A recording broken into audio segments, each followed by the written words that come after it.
Mr. Polewave's goal is a gang leader won't survive this long by relying on bodyguards. It's about having a sharp instinct for survival. He wants to launder his gang clean, but that will not be easy. In my view, the underboss may not see eye to eye with his boss. My thanks to you both. With your protection, I managed to leave without harm. Yet, we carried off the mask meant for the so-called Xianzhou's #1 assassin. When I think of it that way, this mask feels thorny in my hands. That man. He seeks to enter the Phantom Moon Games? What does he plan to do? Whatever his purpose, this matter is grave. I'm afraid I must take my leave for now and report to General Yao Guang before making any decisions.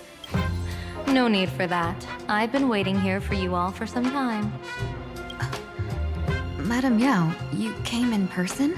Well, you see, I must admit I passed false information to the two behind you, sending them on a wild goose chase.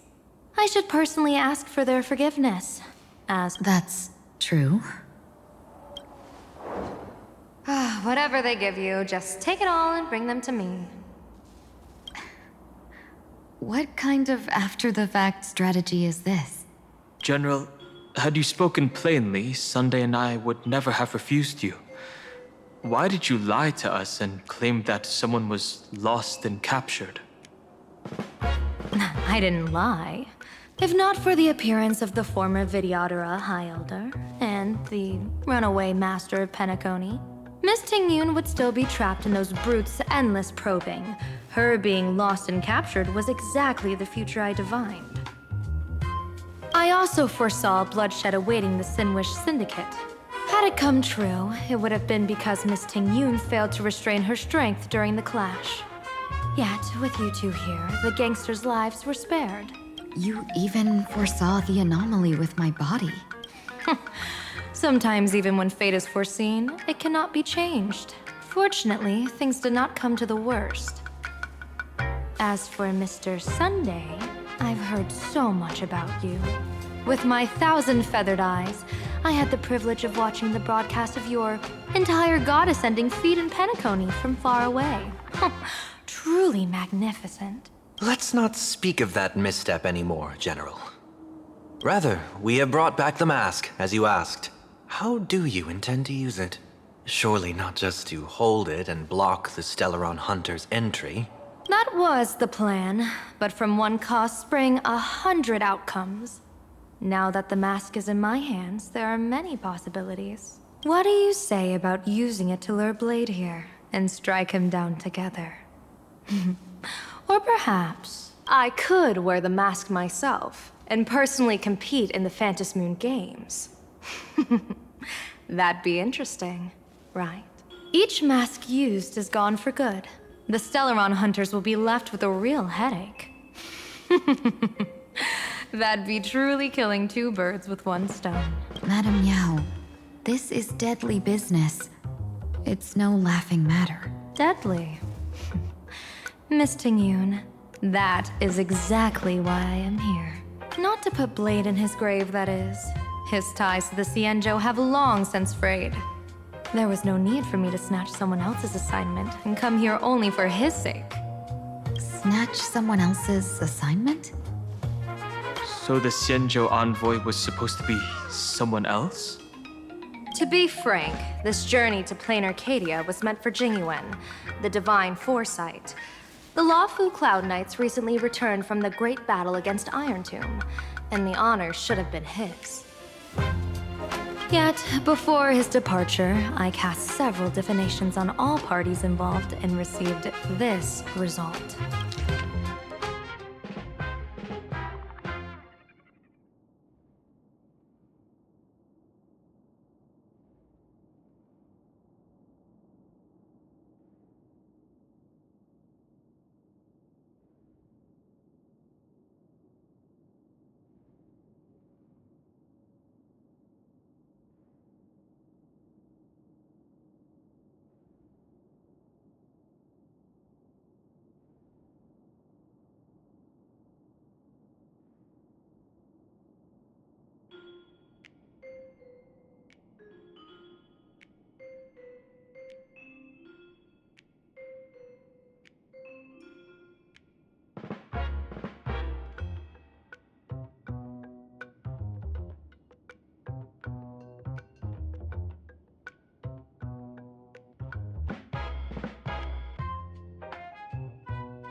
Incineration, death, abandonment. I may not know divination, but even I can tell that there is no good omen.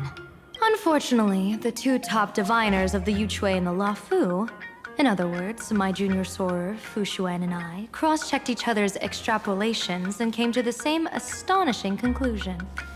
An Arbiter General will fall in this Arcadia of elation.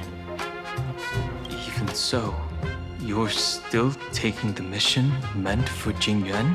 Yes, I contacted the Marshal and took over the task. I've simply never seen such a bizarre fate and wanted to witness it. Even if it means your death? It's only death.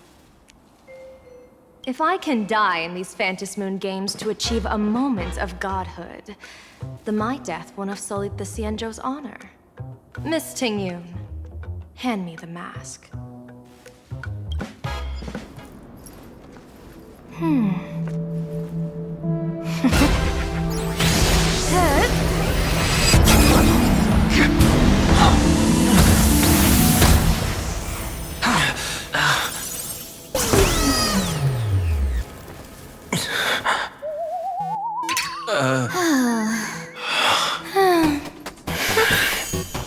Well done. You have hit your fitness goal.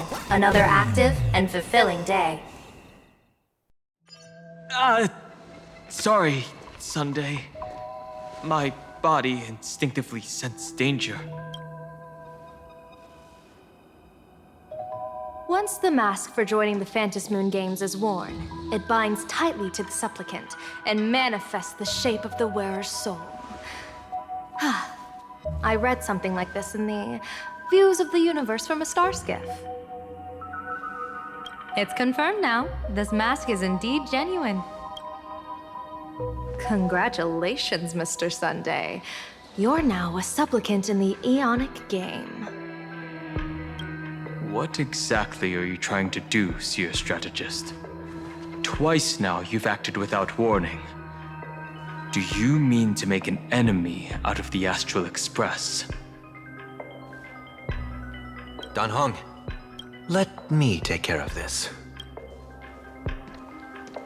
Sunday, are you planning to fight? Don't worry, I'm no match for this general.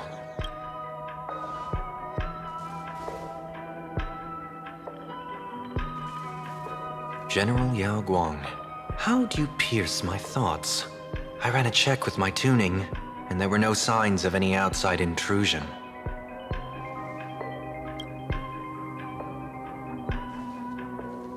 They say a diviner can't read hearts. I call that the excuse of mediocrity. Mr. Sunday, you're fascinated by the Phantom Moon games. You even wondered, what if I wore this mask, didn't you? You can even divine thoughts like that? No, I'm simply good at seeing using my eyes.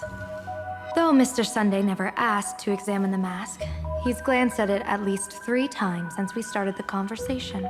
Given the character and manners of someone as noble as him, I can't think of any motive for this action but genuine interest. Sunday? Yes, I did think of it. For a moment, I even considered putting it on. So, I merely gave you what you desired. This is no trap. It's just an unexpected gift. During the Phantom Moon games, I'll give every ounce of aid I can to help you seize your chance to have an audience with the Eon. General Yao Guang, as far as I know, throwing out heavy profits first is usually a lure to make others lose. We've only just met. I don't understand why you'd go this far. Why belittle yourself? Every move I've made is to carve a sliver of possibility from the impossible. With my eye of Ishvara, I see you're the only one in this land who doesn't need to do a thing for me. Simply acting on your own will can bring change. Your own will? Indeed. Dan Heng, I do want to learn more about this world, because this world of elation fascinates me. Is plain Arcadia truly a paradise? an Arcadia that its name claims. I once pursued a mistaken vision of paradise with stubborn resolve. Even now, I can't say for sure what a true paradise should look like. That's why I want to see with my own eyes whether this Arcadia lives up to its name. So then, as long as Mr. Sunday acts, that omen of death Madame Yao foresaw. Of course it would still come to pass. Did you think just a lavish gift could let you stroll out of Destiny's shackles alive? Pardon me for butting in, but does the Xianzhou know about this? This is such serious business. I'd never make this decision on my own. I've talked it over with the 6 charioteers of the Yuchui. If something happens to me, I'll line up a solid successor. She headed to the Yuchui on the day I left on this mission, just in case anything went wrong. There, with the other potential successors picked by the 6 charioteers, she'll train at the Omniscience Sapientia Academe in divination arts, war strategies, and civil governance. You mean Lady Fushuan? She'd take over the Yuchui after you? Fushuan? What Fushuan? If I don't make it back from this trip, maybe Qingchui from the Law Fu Divination Commission could take the seer strategist position and command the Yuchui. Qingchui and Yuchui. Ooh, what a perfectly rhymed match. As for the details, shall we discuss this somewhere else, you three?